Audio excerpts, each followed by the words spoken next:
அப்புறம் ரீசெண்டாக இருக்கிற நிறையா பிரச்சனைகளில் சில பிரச்சனைகள்லாம் ஓடிட்டுருக்கு இல்லையா, அதெல்லாம் நீங்கள் அதுக்கு போராடி ஹர்ட் ஆகிறதெல்லாம் நான் பார்க்குறேன். அதை பார்த்து எனக்கு ஹர்ட் ஆகுது.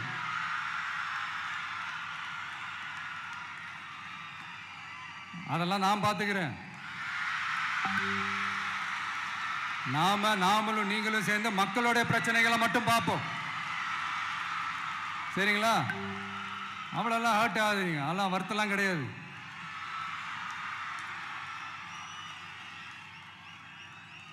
சரியா? கான்ஃபிடென்ட்டா இருங்க, நல்லதே நடக்கும், வெற்றி நிச்சயம். மீண்டும் சந்திக்கும் வரை நன்றி, வணக்கம்.